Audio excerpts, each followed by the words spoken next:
जय जय श्री राधे। निताई गौर हरि बोल, निताई गौर हरि बोल, जय निताई गौर हरि बोल, हरि बोल, हरि बोल। पूज्य पिताजी ब्रज विभूति श्री श्यामदास जी महाराज की जय, गिरिराज महाराज की जय, गुरुदेव भगवान की जय, तुलसी महारानी की जय, ब्रजरानी की जय, यमुना महारानी की जय, श्रृंगार भट्ट की जय। अपने अपने गुरुजन देव की वंद की जय। समस्त वैष्णव वृंद की जय। जय जय श्री राधे श्याम।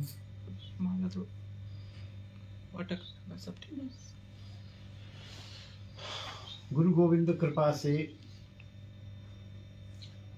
पूज्य पिताजी का जीवन चरित्र, उनके स्वयं के द्वारा लिखा ऑटोबायोग्राफी, लेकिन ये मैंने निवेदन किया था कि उन्होंने अपने जीवन काल में लिख तो जरूर दिया और लिख के इसे छिपा दिया था, जो बाद में उनके शरीर शांत होने के बाद, नित्य लीला में जाने के बाद मुझे उनके जो ग्रंथ रखे थे उनमें मिला। मैंने 2 महीने बाद मिला, तब उसका अध्ययन किया। उन्होंने अपने बारे में लिखा तो सही, लेकिन भावना उनकी ये रही कि मेरे जीते जी ये प्रचारित न हो, और नहीं यूँ हुआ। बाद में जुलाई में 6-7 महीने बाद इसको प्रकाशित करके इसका विमोचन कराया गया। हम सुनते आ रहे हैं। आज जो है कल जो है गुरुदेव ने कहा था कि एक बाबा मनोहर दास हैं गोविंद कुंड पर, और एक नामाचार्य बाबा रामदास के शिष्य हैं गौरांग दास जी, अपने चंद्रशेखर बाबा के गुरुदेव। आज हम चंद्रशेखर पूज्य चंद्रशेखर बाबा के उत्सव में भी गए थे, श्रीमद् भागवत श्रवण करके आए हैं। तो इन 2 से तुम जरूर जाके मिलो। ये पके फल हैं। पके फल माने सिद्ध संत हैं और इनकी साधना पूरी हो चुकी है। हम आप लोगों के कल्याण के लिए ही रुके हुए हैं। पता नहीं कब शरीर शांत हो जाए, कब नित्य लीला में चले जाएं, तो तुम जाके इनसे मिल लो। शाम दूसरे दिन सवेरे गोवर्धन पहुंचकर दान घाटी से परिक्रमा करता हुआ गोविंद कुंड आन्योर स्थित बाबा की कुटिया पर लगभग 1 बजे पहुंचा। बाबा उस समय विश्राम कर रहे थे। उनके एक शिष्य से मुलाकात हुई। श्याम ने अपना परिचय दिया और आने का उद्देश्य कहा, और गुरुदेव का भी परिचय। परिचय का अर्थ वैष्णव रीति में यही है कि ये किन के आश्रित है, तो बताया। तो उस वैष्णव ने कहा बाबा 3 बजे उठेंगे। श्याम ने कहा कोई बात नहीं, मैं 2 घंटे यहाँ इंतजार करूंगा और उनके दर्शन करके ही जाऊंगा, गुरु आज्ञा, मुझे कोई और काम भी नहीं है। उस वैष्णव ने कहा देखो, तुम बाबा को सिर झुकाकर भी प्रणाम मत करना, पैर छूना तो बहुत दूर की बात। और पिताजी ने कहा कि भाई यदि प्रणाम तो मैं करूंगा, वैष्णव हूं, वृंदावन से आया हूं दर्शन करने। बोले यदि तुम प्रणाम करोगे तो वे तुम्हें पुनः प्रणाम कर देंगे, जिससे तुम्हें अपराध होगा। और श्याम के मन में आश्चर्य हुआ कि इतने बड़े संत प्रणाम भी नहीं लेते हैं, ये क्या बात रही। लेकिन उन्होंने उनकी बात को माना और माला जप करते हुए वहां बैठ गए। ठीक 3 बजे उस वैष्णव ने बाबा के पास कोठरी में कहा बाबा उठो उठो बाबा, 3 बज गए, लो पानी लो, कुल्ला करो। कुछ अजब सा लगा। श्याम पहले ही खड़ा हो गया। उनका शिष्य बाबा को पकड़कर लाया और एक आसन पर बैठा दिया। श्याम एक जड़ ठूंठ की भांति खड़ा ही रहा। मन में बड़ी वेदना हुई कि मैं प्रणाम भी नहीं कर पा रहा हूं उनकी आज्ञा के कारण। थोड़ी दूर बैठ गया, कुछ कर ही नहीं पाया साक्षात रूप में, लेकिन मन ही मन प्रणाम भी किया और चरण स्पर्श भी मन ही मन कर लिया। बाबा महाराज की दशा यह थी कि उनकी आंखें ऊपर को चढ़ी हुई थी, गर्दन निरंतर घुमाए जा रहे थे, लगभग जैसा दृश्य ऐसा बनता है। बाह्य ज्ञान था, श्याम ने ऐसी अवस्था पहले सुनी देखी न थी, नेत्र फाड़कर देखता रह गया। शिष्य ने बाबा को श्याम के श्री श्रृंगारवट महाराज गोस्वामी का चरणाश्रित होने की बात बताई कि बाबा ये जो आए हैं ये उस श्रृंगारवट के गोस्वामी जी के चरणाश्रित हैं। उनका नाम सुनते ही बाबा ने सिर झुकाकर गोस्वामी पाद को मन ही मन प्रणाम किया। शिष्य ने श्याम से कहा, कुछ पूछना चाहो तो बाबा से पूछ लो। बोले, मैं क्या पूछता, बाल्य बुद्धि थी, बाबा से मानसी सेवा के बारे में कुछ पूछ बैठा। बाबा बोले, राधा कृष्ण नाम गुण लीला स्मरण ही मानसी सेवा है। पात्र के अनुसार देखिए, राधा कृष्ण नाम गुण लीला स्मरण ही मानसी सेवा है। इतनी शीघ्रता से बोले कि मैं चुप हो गया।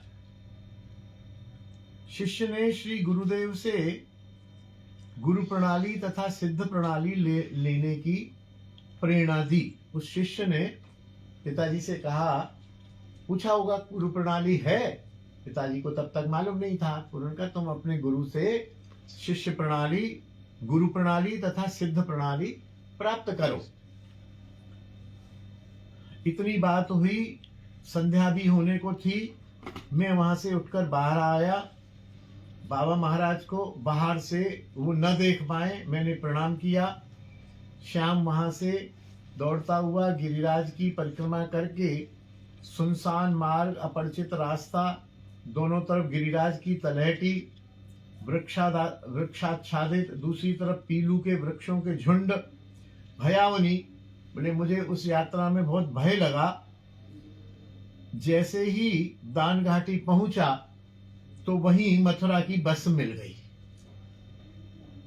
झोला लोटा देकर बस में बैठकर मथुरा होते हुए रात को 11 बजे वृंदावन आके पहुंचा। सुबह होते ही मैं गुरु महाराज के पास गया तो पहला प्रश्न उन्होंने किया, गोवर्धन नहीं गए? तो श्याम ने सारा वृत्तांत कहा। वे बड़े प्रसन्न हुए। श्याम ने महाराज जी से गुरु प्रणाली तथा सिद्ध प्रणाली प्रदान करने की प्रार्थना की। उन्होंने कहा, कल आना। दूसरे दिन श्याम फिर चला गया और उन्होंने नोटबुक निकालकर श्याम को पूरी गुरु प्रणाली और सिद्ध प्रणाली लिखवा दी। श्याम कृतार्थ हो गया। दूसरे संत थे बाबा श्री गौरांगदास जी महाराज। बाबा गौरांगदास जी के दर्शनों को श्याम घर से निकला। पता लगा कि वे दाऊ जी की बगीची रमन रेती में एक कुटिया में रहते हैं, जो शायद से निकलते ही रेत सुनसान रेगिस्तान था। जो शायद मोहल्ला बिहारी जी की रोड, मतलब ये पूरी दोसायत से पिताजी उधर से आए होंगे शॉर्टकट से किशोरपुरा से, और इधर निकले तो रेत ही रेत थी। पूरा ये जो बिहारी जी विद्यापीठ चौराया, इधर रेत ही रेत थी। एक दो वृक्ष कहीं थे। दोपहर हो गई, ढूंढते ढूंढते कोई आदमी वहां नहीं जिससे उनका ठिकाना पूछा जा सके। दैव योग से बाबा का ही एक शिष्य गुड़गांवा निवासी श्री महाराज किशोर भी माला झोली लेकर उन्हें ढूंढता फिर रहा था। उसने श्याम से और श्याम ने उससे बाबा का पता पूछा। फिर दोनों मिलकर ढूंढते ढूंढते दोपहर बाद उनकी कुटिया पर पहुंचे।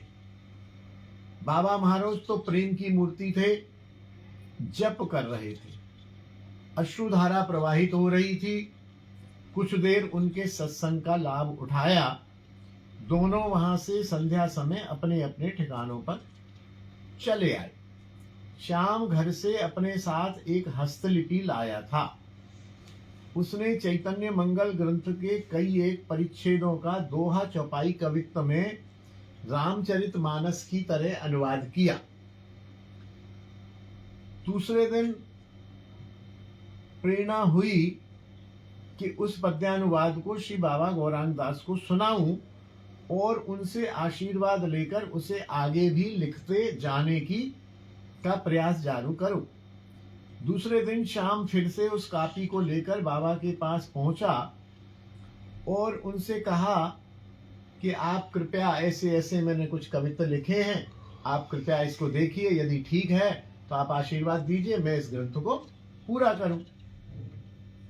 बाबा ने कहा नहीं नहीं, आज नहीं देखेंगे, कल आना। संत की आज्ञा, पिताजी दूसरे दिन भी लौट आए।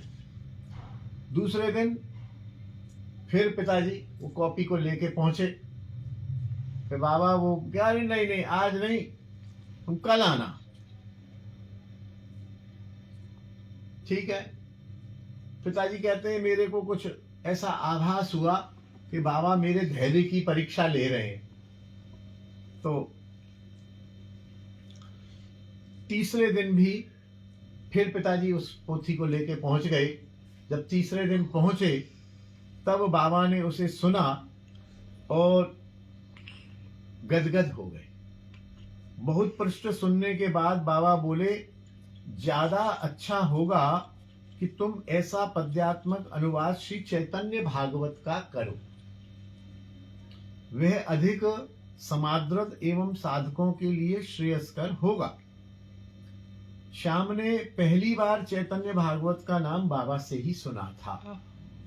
उसने कहा, बाबा मेरे पास तो वह ग्रंथ नहीं है, न मैंने उसके बारे में सुना है, न मैंने उसके दर्शन किए हैं। बाबा ने अपने शिष्य को बुलाया और कहा कि वहां से मेरी एक चैतन्य भागवत लेके आओ, और वह मुझे देते हुए बोले, यह लो, यह ग्रंथ है।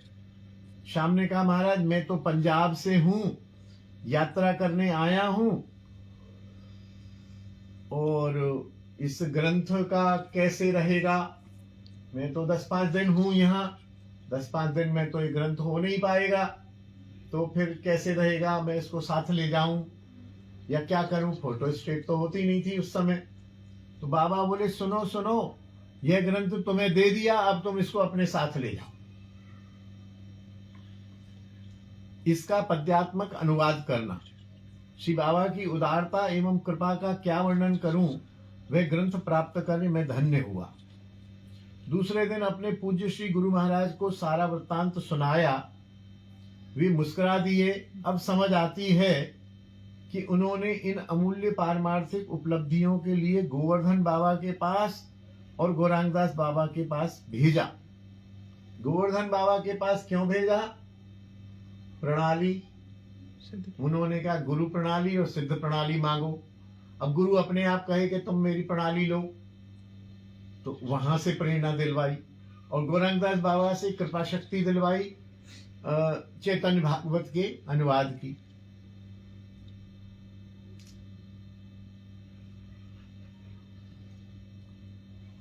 फिर उन्होंने लिखा है कि कुछ परिस्थिति ऐसी बनी, मेरी लापरवाही या दोष, कि मैं अपने घर लौटने के बाद भी चैतन्य मंगल का अनुवाद पूरा नहीं कर सका और न चैतन्य भागवत का ही अनुवाद हो पाया।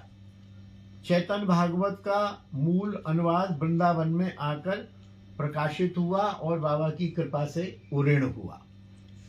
चैतन्य मंगल का जो है, चैतन्य मंगल किन्हीं 2 लेखकों द्वारा लिखित है। एक तो लोचन दास कृत है और एक कोई और है।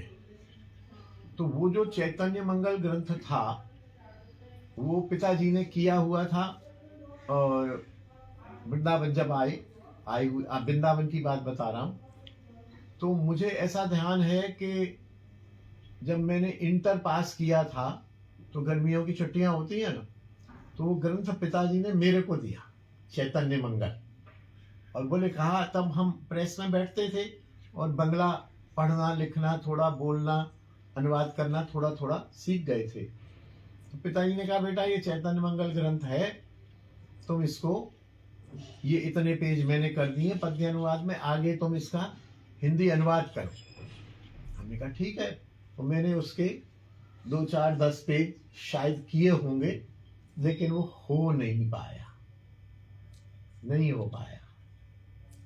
बाद में फिर पढ़ते पढ़ते कहीं शास्त्र में कहीं ऐसा पढ़ने को मिला कि जो चैतन्य मंगल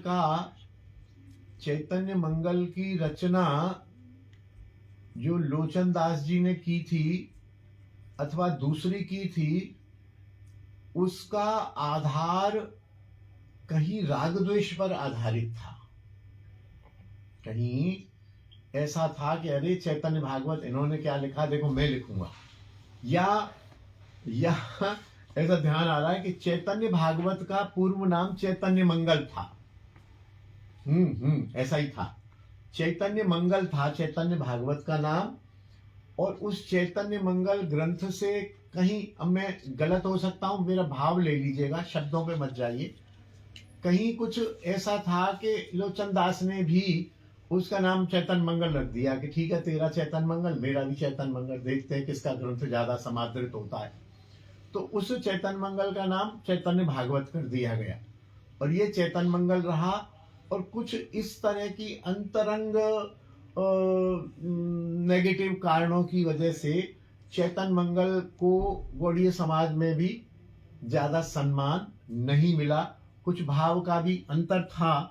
यही कारण हुआ कि पिताजी भी उसका अनुवाद नहीं कर पाए और मैं भी नहीं कर पाया। ये तो इंटर की बात थी। अब इंटर के बाद जब फिर पिताजी पधारे 2005 से, मैं फिर पिताजी के आसन पर बैठा, पिताजी की वो सब खकोरा खकोरी, क्या रखा है, ये क्या रखा है, ये क्या रखा है। तो एक दिन वो चैतन्य मंगल ग्रंथ मेरे हाथ पड़ गया दोबारा से, और मुझे बिल्कुल स्मृति नहीं थी कि कभी इंटर में मैंने इसके 8-10 पेज अनुवाद किए थे। जब उसको खोला तो उसी में वो एक कॉपी रखी हुई थी जिसमें पिताजी का 10-12 पेज अनुवाद किए हुए और 4-6 पेज मेरे हाथ के अनुवाद किए हुए। मैं अपनी राइटिंग पहचान गया बिल्कुल, पिताजी की भिन्न थी, मेरी अपनी राइटिंग। अरे मैंने कहा, ये तो मेरी राइटिंग है, मैंने कब किया, ये किसने किया, किसकी है, ये मेरी राइटिंग है। तो बाद में कहीं समझ आया कि कभी पिताजी ने मेरे को दिया था, 5-7 पेज लिखे थे। तब फिर मैंने दोबारा कोशिश की कि चलिए एक ग्रंथ है, मूल ग्रंथ है, पिताजी ने भी प्रयास किया और मैंने भी किया, और पिताजी ने दिया भी था, इसका अनुवाद करते हैं। तो मैंने फिर से अनुवाद शुरू किया। उसका अनुवाद शुरू किया ही था कि चैतन्य भागवत का द्वितीय संस्करण छपने को तैयार हुआ। द्वितीय संस्करण छपने को तैयार हुआ, तब उसकी भूमिका पिताजी की लिखी हुई थी, वो पढ़ी तो उसमें ये प्रसंग आया कि गौरांग दास जी ने चैतन्य मंगल को रोक कर चैतन्य भागवत दिया। और वहां मैं देखूंगा तो कोई इस प्रकार का जो मैं कह रहा हूं ना संशय, के उसको पिताजी ने स्पष्ट किया था कि ये इस कारण से समादृत नहीं है, ऐसा नहीं है, ऐसा नहीं है। इसलिए चैतन्य मंगल को मैं प्रणाम करता हूं, और चैतन्य भागवत का द्वितीय संस्करण आपके कर कमलों में प्रस्तुत है। तो तुरंत ही मैंने जब बीच में वो चैतन्य भागवत की भूमिका पढ़ी तो मैंने छोड़ दिया। मैंने कहा इसका मतलब ये सेवा होनी ही नहीं है, तो ये बात इसमें लिखी नहीं है, मैंने ऐड कर दी। अब अगला है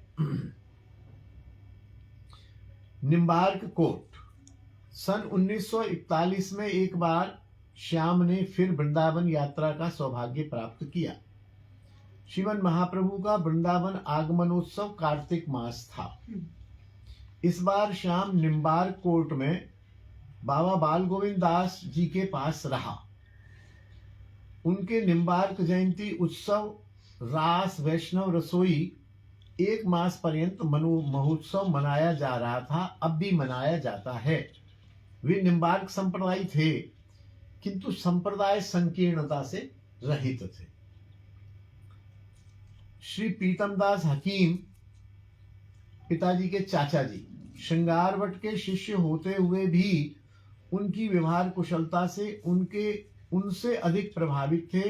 महोत्सव में 2-3 हजार साधुओं की रसोई के 2 दिन पहले ही बूंदी के लड्डू तैयार होकर एक कमरे के कोने में भर दिए जाते थे। एक दिन पहले ही रात में पूड़ी निकलने लगी, मूली और बैगन की बोरियां जमा होने लगी साग के लिए। लड्डू, पूड़ी, मूली, बैगन का साग और रायता उसका मीनू था। हर वर्ष वही बनाया जाता था। साधु वैष्णव सेवा समाप्त हुई, परंतु फिर भी लड्डू और मूली बैगन बहुत बच गए। संतों का आचरण देखिए, रोजाना सवेरे बाल भोग तो लड्डुओं का होता था, रोजाना अनेक दिन तक। दोपहर को मूली बैगन का साग बनाया जाता था रोज दोपहर में, और 2 परांठे निम्बार्क में रहने वाले सबको लगभग 20 दिन तक प्रसाद के रूप में मिलते हैं। 20 दिन तक दोपहर में बने हुए जो 20 दिन नहीं, बने हुए नहीं, लड्डू तो बने हुए थे, और लड्डू तो पक्के होते हैं, 20 दिन चलेंगे। मूली बैगन की बोरियां थी। अच्छा, तो कच्चा था मूली बैगन, अमनिया करना, भोग लगाना, ठाकुर को भोग लगाना, पाना, और 2 परांठे। हम लोग सुबह दोपहर शाम जो है मेनू बनाते हैं। अगर सुबह चावल खा लिए हो तो कहते हैं अरे रात को चावल नहीं खाएंगे, है ना। अब ये 20 दिन तक मिलते रहे। अच्छा, 2 परांठे से ज्यादा किसी को दिए नहीं जाते थे। साधुओं की एक अनुशासन। उन दिनों रात को भी मूली बैगन का साग और 2 फुलके मिलते थे। रात को फुलके, दोपहर में पराठे। मैंने भी 20 दिन तक यही प्रसाद छका उनके पास रह के।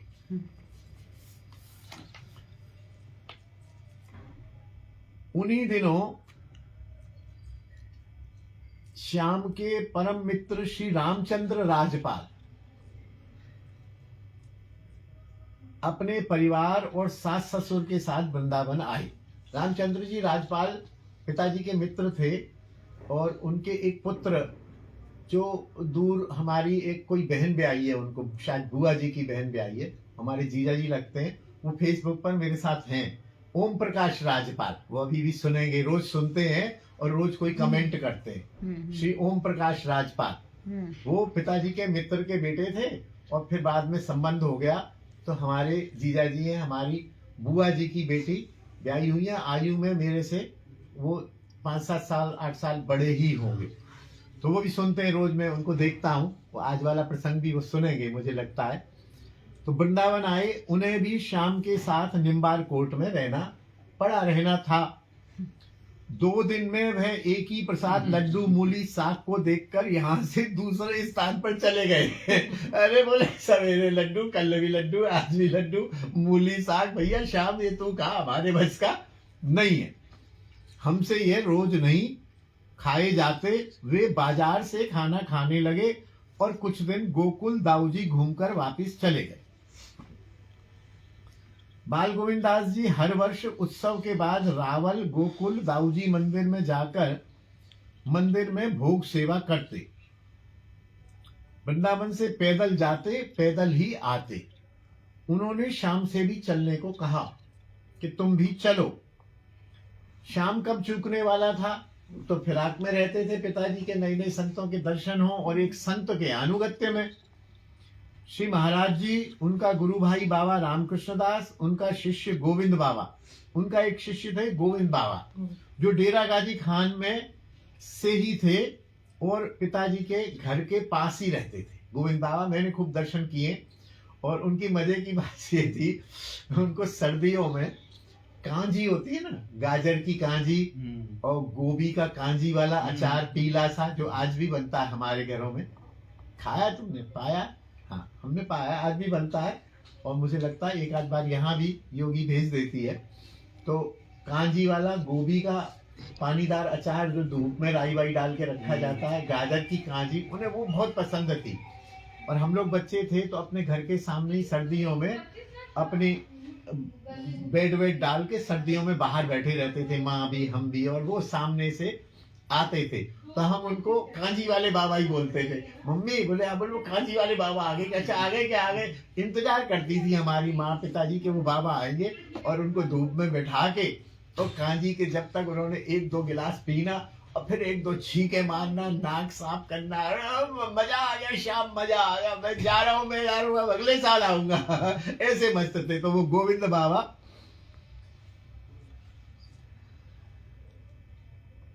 स्त्री के पधारने पर वृंदावन आके हकीम प्रीतम दास जी के माध्यम से श्री महाराज का कंठी शिष्य बन गया था। उस गोविंद बाबा ने, उसकी पत्नी पधार गई वहां डेरा गाजी खान में, तो सीधे यहाँ आए, पिताजी के चाचा जी से संपर्क किया।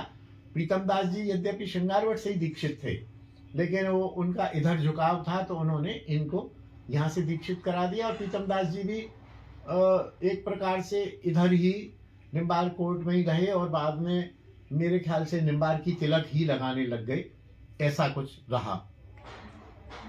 चारों व्यक्ति, बाल गोविंद दास जी, उनका एक शिष्य, एक गोविंद बाबा और एक पिताजी, चारों व्यक्ति मथुरा से रावल पहुंचे। वहां श्री जी मंदिर में भोग लगवाया। वहां से दाऊजी पहुंचे, वहां एक जाटों का भारी मेला लग रहा था। 3 दिन वहां भोग लगाने के लिए रुकना पड़ा। महाराज के सामने समस्या चारों के भोजन की थी कि हम चारों भोजन कहाँ करेंगे, क्योंकि बाजार में न तो उन दिनों उपलब्ध होता था न बाजार का कोई खाता था। बोले, मैं रसोई बनाने में माहिर था, पिताजी लिखते हैं, और थे वास्तव में पिताजी को रसोई, क्योंकि वैद्य थे ना, तो बहुत सारी दवाइयां बनाते थे और अन्नकूट होता था तो घर में बहुत सारी सामग्री पिताजी 8 दिन पहले से बनाना शुरू कर देते थे। तो बाबा को चिंतित देख के मैंने वहां रसोई तैयार की। मेथी के परांठे बनाए, मेथी डाल के, और उड़द दाल, उड़द चना की दाल और रोटी। 4 आदमियों के दोपहर की रसोई के लिए सामग्री बाजार से लाई गई। दाऊजी के भोग लगाने के बाद शाम तो रोटी बनाता गया, तीनों खाने को बैठ गए। ऐसा स्वाद कि शाम के लिए रोटी बचती न देखकर महाराज जी ने उन दोनों को टोका, अरे तुम सब खा जाओगे, वो बनाने वाले के लिए कुछ छोड़ोगे कि नहीं छोड़ोगे? 2 वक्त का आटा सब्जी दाल एक वक्त में पूरा क्या कम पड़ गया। दूसरे दिन भी फिर दुगनी सामग्री, भाई कल कम पड़ गई थी तो एक ही टाइम हो गई थी, तो 2 टाइम बनानी है तो अब 2 टाइम डबल ले आओ। सीधा सामान लाया गया। श्री श्याम के हाथ की रसोई और श्री दाऊजी का प्रसाद पाकर महाराज जी अति प्रसन्न हो गए। चौथे दिन मेला समाप्त हुआ। दाऊजी को भोग लगाकर श्री महाराज जी वृंदावन आए। शाम को वह यात्रा भूलती नहीं।